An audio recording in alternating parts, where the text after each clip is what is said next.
इतना थक चुका था गाइज़ मैं कि मतलब मैं रात को चाँद रात वाले दिन का व्लॉग था ये, और मैं इसको डालना भूल चुका था। बिकॉज़ गाइज़ मैं तो सफाई-वफ़ाई कर कर सो चुका था। उसके बाद में फिर मैं उठा था। उठने के बाद में जब मैंने टाइम देखा तो गाइज़ लिटरली मैं शॉक हो गया, क्योंकि रात के बज रहे थे 3 और मैं 3 बजे सोकर उठा हूँ, और ये मैंने व्लॉग जब ही शूट किया था, क्योंकि गाइज़ रात को चाँद रात तो थी और नेक्स्ट डे बकरीद थी। तो फिर मैंने सोचा कि मतलब अब तो नींद वगैरह आने वाली है नहीं, तो इसलिए क्यों ना कुछ कर लिया जाए। और फिर मैंने अपना फेस वगैरह देखा तो वो इतना ज़्यादा डल हो रहा था, तो मैंने सोचा क्यों ना इसकी कुछ केयर ही कर ली जाए। तो मैं सबसे पहले फेस वगैरह वॉश कर कर आया और मैं सीधा बैठ चुका था अपना फेशियल करने के लिए। मैंने किया था O+3 का फेशियल, जो कि गाइज़ मैं फ़र्स्ट टाइम कर रहा हूँ, क्योंकि आज से पहले मैंने कभी कोई फेशियल वगैरह या फिर मैंने कुछ भी नहीं किया है। और अब आधे से ज़्यादा लोग बोलने वाले हैं इसके अंदर कि अरे ये लड़कियों जैसा काम कर रहा है, अरे ये तो बिल्कुल ही जो है लड़कियां करती हैं। तो मैं आपको बता दूं कि हमारे लुक्स बहुत ज़्यादा मैटर करते हैं, या हमारी केयर करने के लिए या हमारी स्किन की केयर करने के लिए कोई बाहर से स्पेशल गेस्ट नहीं आने वाला है कि जो आकर आपकी केयर करेगा। हमें अपनी केयर खुद ही करनी चाहिए, और लुक्स हमेशा मैटर करते हैं, क्योंकि मैंने इस चीज़ को बहुत अच्छे से ऑब्ज़र्व किया है कि लोग बाद में कुछ भी कहकर चले जाते हैं कि अरे आपका फेस कैसा हो रहा है, कैसा हो रहा है। और वो हर कोई करता है गाइज़, हर कोई करता है अपने घर पर, चाहे से वो दुपक्के करे या फिर वो सबके सामने खुलकर करे। सो मुझे ऐसा लगता है कि ये चीज़ें गर्ल्स और बॉयज़ मैटर नहीं करता है, अपनी स्किन का सबको ख्याल रखना चाहिए। सो मैंने तो ये घर पर ही रखी हुई थी O+3 की फेशियल किट, तो मैंने इसको मम्मा की फेशियल किट थी तो मैंने इसलिए इसको ट्राई किया था। मेरा जो फर्स्ट स्टेप था, इसके अंदर टोटल 5 स्टेप्स होते हैं। फर्स्ट स्टेप मेरा कंप्लीट हो चुका था, जो कि था क्लींजर, एंड सेकंड स्टेप था मेरा स्क्रब का। सो इतनी ही देर में जब मैं ये सब चीज़ें कर रहा था तो मेरा कज़िन भी आ चुका था, तो उसने कहा कि ला तेरी कुछ वीडियोस में शूट कर दूं। खैर गाइज़ वो इतना ज़्यादा कैमरा शाय है, बहुत ज़्यादा, बट फिर भी हम दोनों ने मिलकर बहुत ज़्यादा फ़न किया। और यहाँ पर उसने भी थोड़ा बहुत अपना फेशियल वगैरह किया था, बट उसने वो कैमरे के सामने नहीं आया, बोल रहा था कि यार मुझे नहीं आना अभी कैमरे वगैरह के सामने। और यहाँ पर मेरा अभी सिर्फ ओनली 2 या 3 स्टेप्स हुए थे, और मेरे चेहरे के आप देख सकते हैं काफ़ी अच्छी तरीके से ग्लो आ चुका था। एंड लास्ट स्टेप था मेरा फेस पैक का, जो कि मैंने अपने फेस पे पैक वगैरह लगाया, और मैं बस इसको लगा ही रहा था। इतनी ही देर में जो है बुआ जी आ गई, और बुआ जी यार डर चुकी थी, क्योंकि यार मतलब रात के 3:30 बज रहे थे और ये हम चीज़ें कर रहे थे, तो एकदम वो डर गई। बट वो चीज़ मैं शूट नहीं कर पाया एनीवेज। और उसके बाद में यहाँ पर मेरा जो है पूरी तरीके से फेशियल हो चुका था कंप्लीट, और फिर मैं गया था नीचे। तो गाइज़ मुझे बहुत ज़्यादा भूख लग रही थी, और देखा खाने के लिए कुछ भी नहीं था, तो ये पल्पी थी। तो मैंने इसको जल्दी से ग्लास के अंदर करी, और मैं सीधा बैठ चुका था पॉडकास्ट सुनने के लिए, प्रियंका मैम का। तो यहाँ पर गाइस पॉडकास्ट इतना ज़्यादा अच्छा चल रहा था, बट फिर भी मुझे थोड़ा सा बहुत ज़्यादा ऐसा नींद सी आ रही थी। फिर दोबारा से तो मैंने सोचा क्यों ना पॉडकास्ट चेंज करके सबका ऑल फेवरेट लाफ्टर शेफ लगा लिया जाए। सो प्लीज़ गाइज आप मुझे कमेंट में ज़रूर बताइएगा क्या आप लाफ्टर शेफ देखते हैं, और आपका उसमें फेवरेट कैरेक्टर कौन सा है। सो गाइज़ यहाँ पर मुझे तो सबसे ज़्यादा जो फेवरेट लगता है वो मुझे समर लगता है और कश्मीरा लगती है। देन उसके बाद में यहाँ पर मैंने सब चीज़ें जो है हटाकर और मैंने सीधा बैठ चुका था लाफ्टर शेफ लगाने के लिए। आइए देखते हैं साथ में मिलकर। और गाइस कुछ भी बोलो, मतलब लाफ्टर शेफ एक ऐसा शो है जो आप कितने ही स्ट्रेस में हो या कितने ही मतलब डिप्रेसिव मूड में हो, बट आप इस शो को अगर देखते हैं तो एंड ऑफ द डे आपकी हंसी रुक ही नहीं पाती है।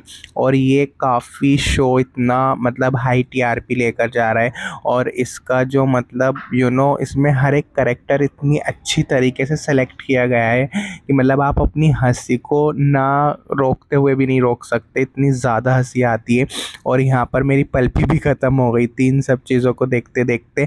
और टू बी ऑनेस्ट मतलब मुझे भूख मेरी रुकी ही नहीं थी फिर भी, बट मैं यहाँ पर बार बार मैं चेक कर रहा था, मेरा फेस पैक भी सूख चुका था।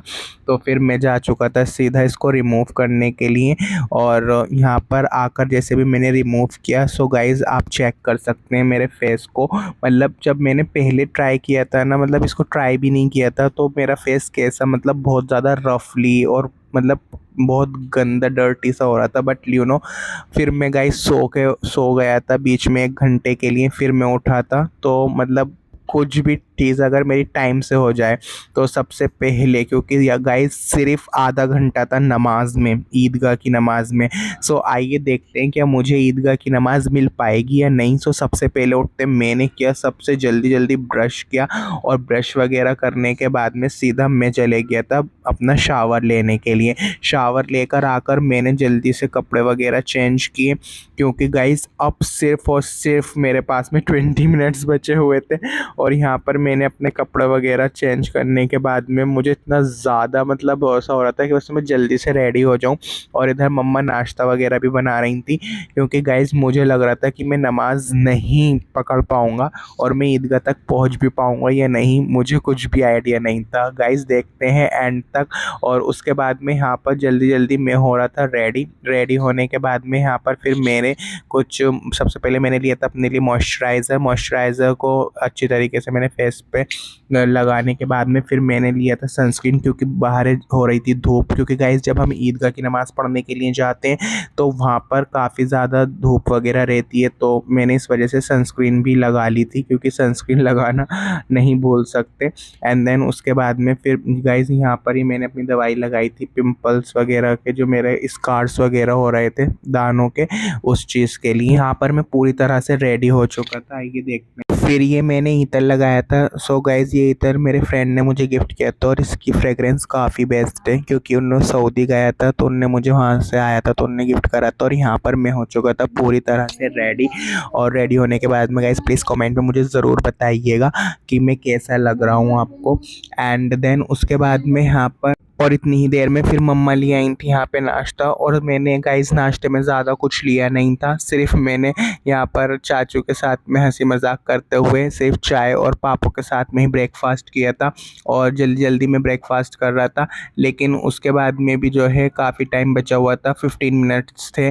तो इतनी देर में मैं यहाँ पर हम इतनी हंसी आ रही थी, वो इतनी हंसी हंसी की बातें कर रहे थे और पता ही नहीं चला कि मतलब कब हमने नाश्ता कर लिया। और फिर यहाँ से हम रेडी वगैरह होकर सीधा मैं अपने फ्रेंड के साथ में निकल चुका था ईदगाह की तरफ ईद की नमाज के लिए। और गाइज यहाँ पर मैं ही नहीं, काफ़ी सारे लोग थे जो कि बहुत ज़्यादा लेट हो चुके थे। सो यहाँ पर दिल की धड़कनें बहुत ज़्यादा तेज़ हो चुकी थी और जाके पता लगा कि गाइज हमारे सारे बैरियर्स लग चुके हैं। फिर हमने अलग अलग रास्तों से काफ़ी निकलने की कोशिश की। हम कब्रिस्तान चले गए थे, वहाँ का एक दूसरा रास्ता है तो हम वहाँ की तरफ जा रहे थे। इन 21 years I am 21 years old, और मेरा फर्स्ट टाइम ऐसा हुआ है कि मैं बिना नमाज़ पढ़े वापस जा रहा हूँ एक्चुअली। सो नो वे, क्या होता है क्या नहीं होता, it does not a matter. Actually नमाज़ नहीं मिली, इस चीज़ का बहुत ज़्यादा दुख हुआ है। सो एनीवेज़, सो गाइस मुझे ईदगाह की तो नमाज़ नहीं मिली थी क्योंकि बैरियर लग चुके थे। फिर मैंने अपनी नमाज़ अदा की थी कैथ वाली मस्जिद में और फाइनली वहाँ पर मुझे नमाज़ मिल चुकी थी। फिर नमाज़ वगैरह अदा करके सीधा अब हम जा रहे थे घर की तरफ। मैंने वहाँ का व्लॉग इसलिए शूट नहीं किया क्योंकि गाइस मुझे थोड़ा ऑकवर्ड लग रहा था, क्योंकि एक तो इतना लेट पहुँचे और फिर वहाँ पर जाकर मैं सीधा कैमरा निकाल लूँ तो ज़्यादा ठीक नहीं था। तो यहाँ पर हमने नमाज़ वगैरह पढ़ कर आ चुके थे सीधा, मतलब यहाँ से ईदगाह पे गए, ईदगाह पे जाने के बाद में नमाज ही ना मिली, सारे बैरियर्स लग गए, सब चीज़ें बंद हो गई, तो दिमाग ख़राब हो, कब्रिस्तानों में भागे।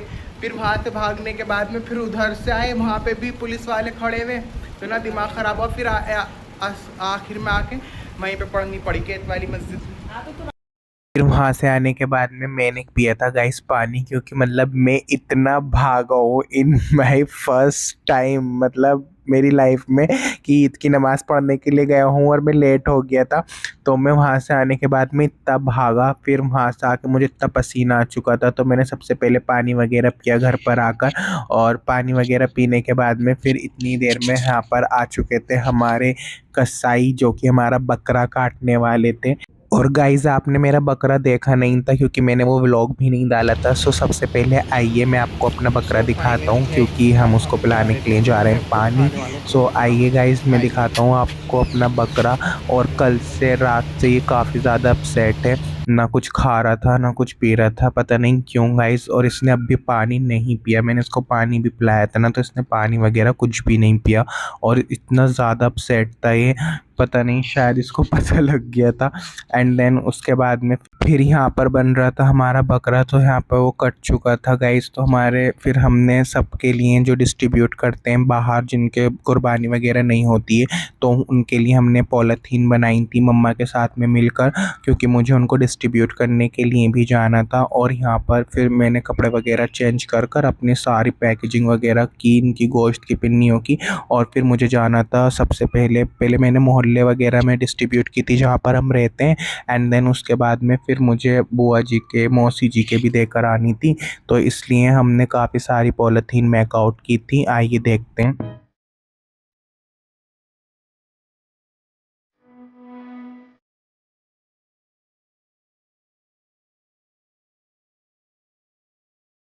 सो गाइज यहाँ पर मैं निकल चुका था गोश्त लेकर, रेडी होकर बाहर डिस्ट्रीब्यूट वगैरह करने के लिए। और यहाँ पर मैं आ चुका था बुआ जी के घर पर सबसे पहले। और आप देख सकते हैं गाइस कितनी गर्मी हो रही है, यू नो व्हाट, लेकिन फिर भी क्या कर सकते हैं गाइस, डिस्ट्रीब्यूट तो करना पड़ेगा। और फिर उसके बाद में सबसे पहले आकर मैंने काफ़ी सारे घरों में डिस्ट्रीब्यूट करने के बाद में बुआ जी के वहाँ बैठकर पानी वगैरह पिया। और फिर सीधा मैं आ चुका था सीधा घर। और गाइस घर पर आने के बाद में मैंने गोश्त, और मैं सीधा घर पर आकर मैं बैठ चुका था छोले कुलचे खाने के लिए, क्योंकि गाइस मैंने गोश्त वगैरह नहीं खाता हूँ, क्योंकि मुझे बहुत अजीब लगता है यार, मतलब हमारे सामने ही उसको काट वाटते हैं, और फिर बहुत मतलब अजीब सा भी लगता है, और मुझे पसंद सा भी नहीं आता। तो मैंने उसके बाद में वो अपना खाना वगैरह खाकर इतने में उठा था, इतने में मेरा पार्सल भी आ चुका था गाइज। ये मैंने न्यू ट्राइपॉड ऑर्डर किया था। और गाइज जब ये मुझे रिसीव हुआ, मुझे बिल्कुल भी आइडिया नहीं था कि ये इतने अच्छी क्वालिटी का होगा, और इतना मतलब रीज़नेबल प्राइस में मुझे ये मिल रहा था अमेज़ोन से। तो मैंने इसको एज अ नॉर्मली सिर्फ ऑर्डर कर दिया था, बट मुझे बिल्कुल भी आइडिया नहीं था कि ये इतना अच्छी क्वालिटी का होगा। ओके बाय गाइज, मिलते हैं नेक्स्ट